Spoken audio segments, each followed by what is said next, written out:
Soy Jorge. Yo vengo a hablar del manejo del test masivo.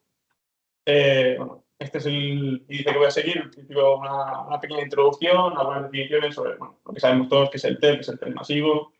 Luego hablaremos un poquito de la clínica, por encima, el diagnóstico y las clasificaciones de riesgo que tenemos. Luego la fisiopatología del test masivo que ocasiona fallo del ventrículo derecho. Luego hablaremos un poquito de la cardiografía en el TEP, pues la que estamos un poco ahora con el curso de Cognitive y tal. El tratamiento fibrinolítico y el tratamiento hemodinámico para optimizar este tipo de pacientes. Y luego al final, pues unas conclusiones de cosas que llevamos a casa en estos pacientes. Pues en primer lugar, bueno, decir que sabemos todos, el TEP pues, es una obstrucción de la arteria pulmonar, alguna de sus ramas, por material tromboembólico. Y en caso del masivo, que es el que vamos a ver ahora en esta sesión, o el de alto riesgo, sería aquel TEP que pues ocasione un choque hemodinámico, ya sea normalmente porque son muy grandes y taponan la arteria pulmonar completamente o gran parte de las ramas, o bueno, pacientes que estén hemodinámicamente o con más afectación cardiopulmonar de base, pues test más pequeños que pueden también causar este cuadro. Ay, no va, ha dejado de ir. O sea, una para atrás. Hemos pasado los dos, me parece. Nada, la clínica pues, la conocemos también todos. Principalmente serían esos pacientes que tienen pues, disnea en reposo con el esfuerzo, que lo encontramos en el 7% de los casos, y también pues, en un 66% de dolor pleurítico. Luego otros síntomas como tos, ortopnea, sibilancias, hemoptisis. Los pacientes que nos llegan a nosotros y que tienen esto van a estar en shock. Entonces, de esto, poca cosa. Sobre todo pacientes, los nuestros presentarán arritmias transitorias, síncopes, colapso hemodinámico, y luego hay un síndrome bastante curioso que es el síndrome de Horner, que es debido a que la arteria pulmonar está dilatada por la sobrecarga de presión. Se produce una como ronquera por la irritación del frénico o con el daño recurrente. Y nada, recalcar la importancia de la clínica en este tipo de diagnósticos, puesto que se ha visto en múltiples estudios que es la base del diagnóstico que sale en el TEP, pero es verdad que tiene como limitación que no está estandarizado.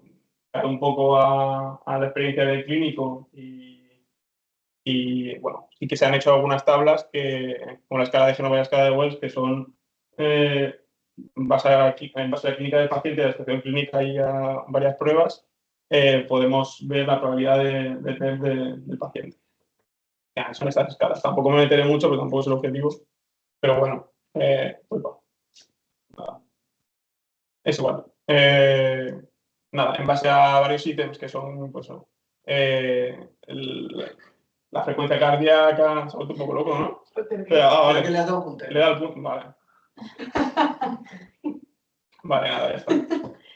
Eso, sí, hay una puntuación que, bueno, dependiendo de qué puntuación saques en base a unos ítems, pues te da la probabilidad de tromboembolismo pulmonar. Nada. Otra clasificación que igual es más interesante para nosotros sería el riesgo de pacientes con TEP, que bueno, estaría en alto, intermedio y bajo. Los test masivos de alto riesgo pues serían aquellos que tienen inestabilidad hemodinámica y bueno, otras cosas que presentan a diferencia del resto pues sería eso, la inestabilidad hemodinámica, tener un índice de PESI alto, que luego veremos lo que es, una disfunción del ventrículo severo vista en el eco o en el angiotac, y luego también elevación de troponinas. En el intermedio, pues tendríamos el intermedio alto y bajo. La diferencia es que, al igual que en el alto, o sea, a diferencia del alto, no tenemos inestabilidad hemodinámica, pero sí que tenemos sobrecarga del ventrículo derecho y todo igual.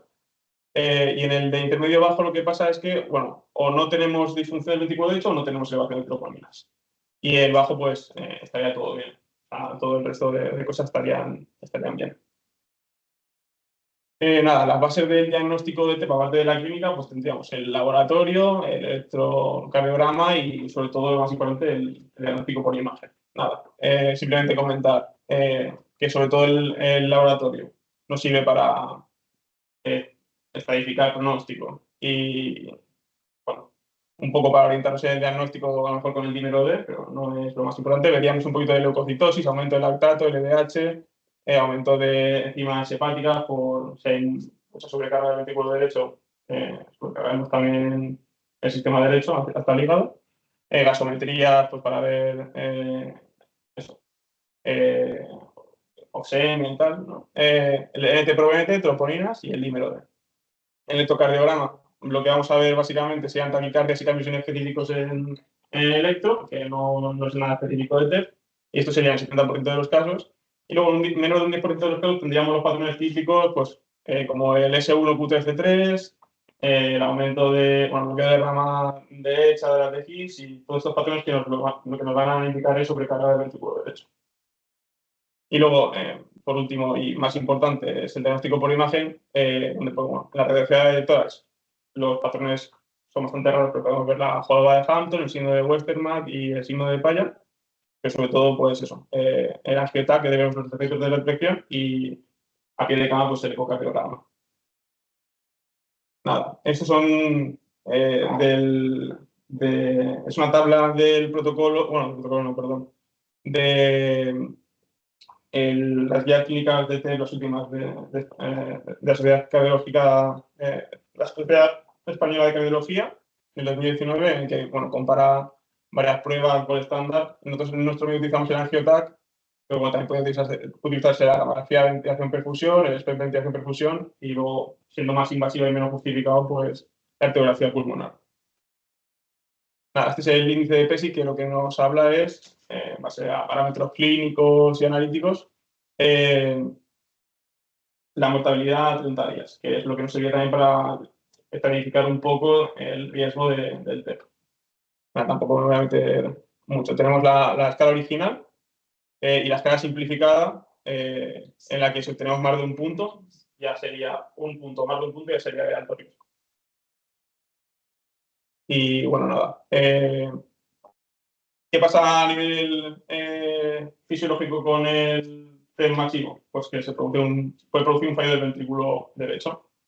Entonces, nada, cosas a saber que todos conocemos también de fisiología del ventrículo derecho, pues eso, que la circulación pulmonar, la parte derecha del corazón, es un circuito de baja presión y baja frecuencia, que es un quinto respecto a las presiones sistémicas, ¿no? Y las resistencias vasculares son un octavo respecto al corazón derecho.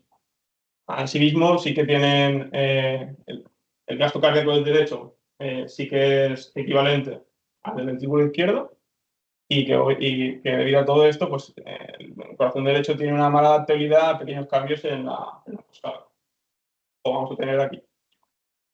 Y bueno, este es un poco el círculo vicioso de la mortalidad en el fallo del ventrículo derecho por TEP, ¿no? En que, pues, debido al TEP se produce un aumento de la poscarga. Este aumento de la poscarga va a producir un aumento de la poscarga, o sea, de la presión en el ventrículo derecho, que va a colapsar el ventrículo izquierdo, va a haber un menor gasto cardíaco, ese menor gasto cardíaco va a producir una menor llegada de sangre oxigenada a las coronarias, pues eso, lesión miocárdica. Sobre el derecho, menos contractibilidad, menos gasto cardíaco, más precarga, todo esto, ¿no? Y si no hacemos nada, pues al final colapsará todo. Entonces, bueno, luego pasaremos al tratamiento de qué podemos hacer con esto, pero bueno, ahora vamos a hablar de los signos ecocardiográficos de TEP.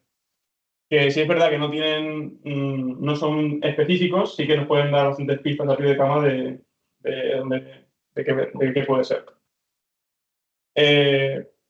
Nada, principalmente en el ventrículo derecho lo que vamos a ver cuando ponemos el es un aumento del ventrículo derecho, que suele ser la relación, una relación mayor de 0,6:1. O sea, que el ventrículo derecho más dilatado que el izquierdo, que eso también se puede ver. Luego también hablaremos de la función del ventrículo derecho con el TAPSE. y luego algunos signos que ahora pasaremos a explicar. El signo de McConnell, el Speckle-Drinking el alargamiento septal durante la sístole, que nos va a indicar sobrecarga de presión, y luego menciones sobre la presión de la arteria pulmonar con eco, que sería pues, medir el gradiente de presión tras tricuspidio, el tiempo de aceleración pulmonar y luego la morfología del flujo de aire, en que si vemos un notch mesosistólico, que luego veremos lo que es, pues es muy indicativo de. Además de esto, pues también vamos a ver descenso del gasto cardíaco y incluso en algunos casos se puede llegar a ver el trombo intracardíaco. Bien, el aumento de cavidades derechas. Nada. Para ver esto, lo valoramos en un plano de apical, en 4 cámaras, más o menos todos aquí en el punto de mayor latido cardíaco.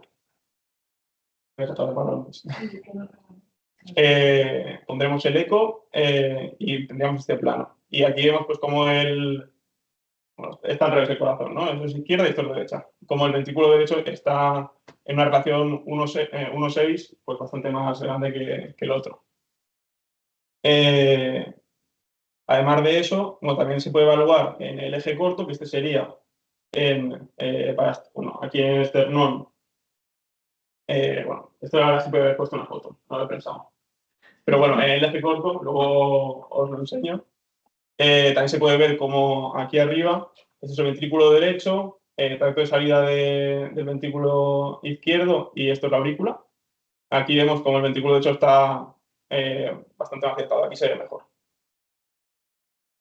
Luego, otra parámetro importante es el TAPSE, a la hora de medir la función del ventrículo derecho, que va a estar disminuido. Los valores normales son de 20 centímetros, más o menos 2 aproximadamente. Por debajo de esto, pues por debajo de 17, estaría alterado.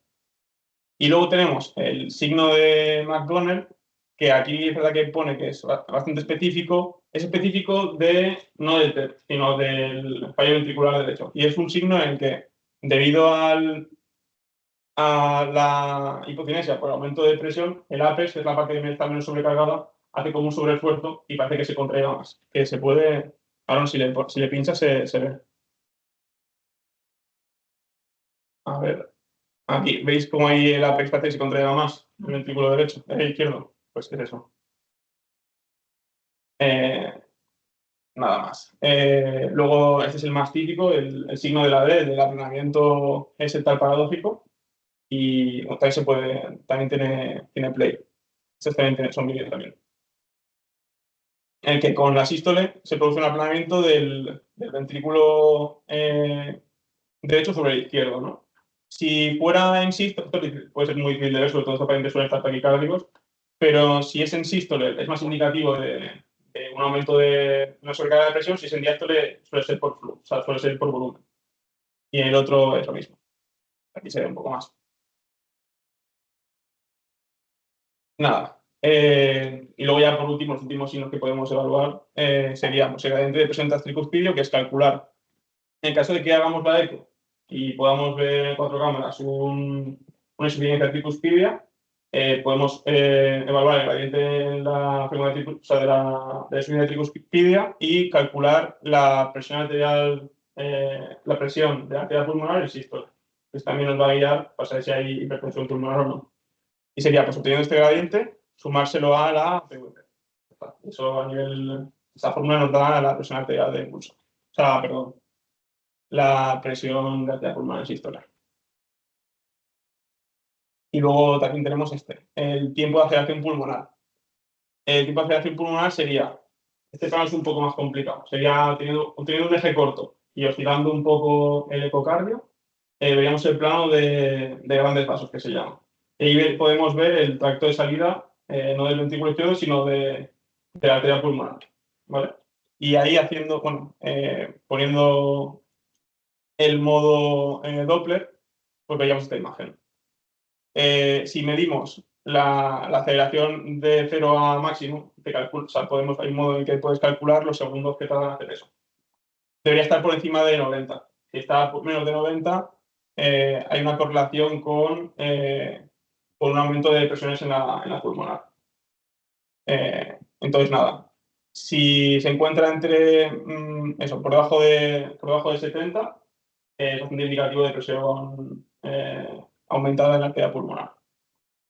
Y luego, el signo más específico de TEP, este sí que es algo más específico, es el notch, que sería, según la morfología del flujo de arteria pulmonar, pues nos encontramos, ¿veis este pico aquí? O sea, esto debería ser así y bajar recto, ¿no? O sea, pues aquí hace una pequeña escotadura, que eso suele ser por TEP. Al final, estos son ondas, o sea, ondas ecocardiográficas, que en el momento de encontrarse con algo, o sea, no tienen nada, ¿no? En el flujo de arteria pulmonar no hay nada con lo que pueda chocar y volver y registrar ese notch, ¿no? Esa escotadura.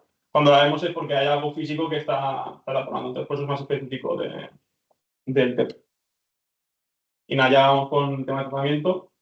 En primer lugar, tenemos el tratamiento fibrinolítico, que bueno, en shock masivos habría que antifibrinolizar.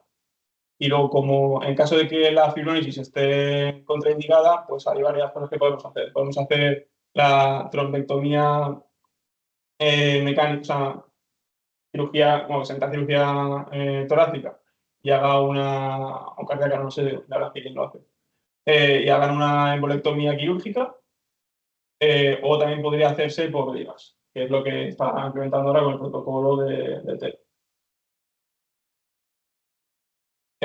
Nada, estos pacientes tienen que estar anticoagulados, obviamente. Podríamos, pues, eso, en OXA, pues las dosis que sabemos todos, ¿no? A 1 miligramo kilo cada 12 horas. Y luego, sobre todo, esto más importante, porque yo creo que estamos menos familiarizados, RTPA a 0,6 miligramos kilo, ¿vale? En 15 minutos, a pasar en 15 minutos. Esto sería la dosis fibrinolítica. Bueno, aquí están las contraindicaciones absolutas y relativas, que por desgracia casi todos nuestros pacientes tienen contraindicaciones de algún tipo. Entonces, por eso también es importante el tema de estar ya con el protocolo del hospital. Nada, algunas asuntas serían, pues, historia de ictus hemorrágico de origen desconocido, de ictus isquémico en los anteriores 6 meses, una neoplasia intracraneal, trauma, ángulo activo, etc. Y luego, por último, en este artículo que es del 2022, pues hace un resumen de todos los parámetros que podemos optimizar en los pacientes que tienen, pues eso, un fallo del ventrículo derecho. Entonces, nada, aquí se habla en primer lugar del soporte hemodinámico de los vasopresores, por la fisiopatología que he comentado antes, que debido al gasto cardíaco se perpetúa un poco el tema de, pues eso, que llegue poco gasto cardíaco disminuido, menor flujo de las coronarias, infartos, bueno, lesión miocárdica y tal. Lo primero que dice que el primer vasopresor, bueno, el primer fármaco de elección sería la noradrenalina, ya que tiene efecto alfa y dice también efecto beta, aunque menor, algo de efecto beta sí que tiene a nivel teórico. Se ha hecho estudios también con fenilefrina, pero bueno, obviamente es bastante inferior a la noradrenalina. Aunque sea solo alfa 1, sí que mejora un poquito la función por esto que he dicho. Mejor perfusión y no perpetúa este ciclo. Y luego también, interesante mucho, o sea, muy interesante también la vasopresina, porque no tiene receptores sobre la arteria pulmonar y eso, pues, o sea, produce un aumento de la resistencia sobre el sistema izquierdo, pero no sobre el derecho, lo cual viene bien al corazón derecho. Y luego, muy interesante también el tema de los inotropos en estos pacientes, puesto que la mayoría también produce una bajada de resistencias vasculares. La dobutamina aserbetal 1 también tiene este efecto inotropo positivo, pero también de bajada de resistencias vasculares. Y también, cada vez se está dando más importancia la levosimendan, milrinona y la amrinona. Sobre todo nosotros utilizamos levosimendan y milrinona. Y nada, eso, precaución con el uso de estos fármacos a nivel, o sea, cuando utilicemos solo estos, porque normalmente pueden producir hipotensión, hay que asociarlos a la adrenalina. Con el tema de fluidos y diuréticos, bueno, yo siempre he tenido, en la carrera de esto siempre me habían dicho que el fallo del ventrículo derecho se trata con volumen, ¿no? Hay que dar un volumen tal y cual. Pues eso es un poco mito. Lo que se ha visto en los últimos estudios es que bueno, como siempre, tenemos que evaluar según necesidades del paciente. Evaluar, puesto que también una precarga exagerada por fluidoterapia demás, pues también nos puede producir un poco entrar en esa espiral de mortalidad. Entonces, eso, evaluar mucho las necesidades de fluidoterapia del paciente y uso de diuréticos versus fluidos según requerimientos. Nada.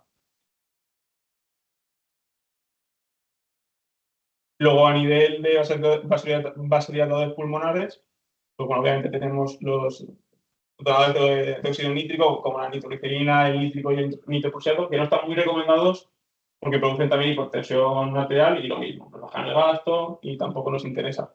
Interesante el óxido nítrico inhalado, que sí que se ha visto en algunos estudios de doble ciego, pues eso, una mejoría ecocardiográfica y a nivel de troponinas de estos pacientes, aunque no ha sido un estudio tan potente como para ver que mejora la mortalidad. Y luego también, por último, también el iloprost inhalado, que también hay pocos estudios, pero es un campo interesante a seguir estudiando.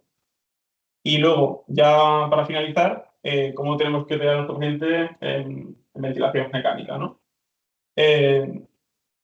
Nada, el objetivo de estos pacientes es tener saturaciones por encima de 90, puesto que bueno, tenemos que evitar la hipoxemia de percarnio y la acidosis, puesto que estos tres factores nos van a producir una vasoconstricción hipóxica, lo cual nos va a empeorar todavía más la poscarga en estos pacientes. Y además de esto, pues también tener volúmenes tallados de protección a 6-8 mililitros kilo por peso ideal. Y PIBs bajas, porque PIBs altas también pueden producir aumento de la poscarga del ventrículo derecho. Y nada, por último también podríamos utilizar el ECMO en pacientes que bueno, un paciente que tuvimos, acabamos llevando a la UCI para poner un ECMO. El ECMO, el venoarterial sería el de elección, ya que este sí que reduce la poscarga en el sistema derecho. El venovenoso no tendría beneficio, puesto que no se reduce esta poscarga. Y nada, tener claro que aunque hayamos fibrinolizado al paciente, esto no es una contraindicación para poner ECMO. Sí que se puede canular y sí que se puede poner. Y nada, que sí que se ha demostrado en estos últimos estudios que el ECMO más trombectomía, fibrinólisis, pues sí que aumenta la supervivencia en los pacientes. Nada, y como conclusiones para llevar a casa un poco pues, la importancia del estudio clínico en el diagnóstico, en pensar en el TEP de estos pacientes en shock. La importancia del uso de ecocardiografía también para un poco sospechar más esta entidad. La anticoagulación y la fibrólisis se tiene que hacer salvo contraindicación absoluta en estos pacientes. Y nada, que podríamos hacer trombectomía y fibrólisis local en caso de que esté contraindicada. La NORA es de primera elección, el fallo ventricular derecho. Y nada, y presionador, o sea, los inodilatadores, que serían, por lo que hemos hablado, el levosimendan, la dobutamina, la milrinona, que producen tanto endotropismo como vasodilatación, disminución de resistencias vasculares, pues son bastante interesantes en su uso en esta entidad. Fluidoterapia, eso, desmitificar un poco el tema de que el fallo derecho se trata con líquido solo, hay que evaluar la necesidad de fluidoterapia. Y también a nivel de ventilación mecánica, pues ventilación de protección, presión PIBs bajitas y considerar el ECMO arterial de rescate, como terapia puente hacia soluciones definitivas. Y nada, ya está, muchas gracias.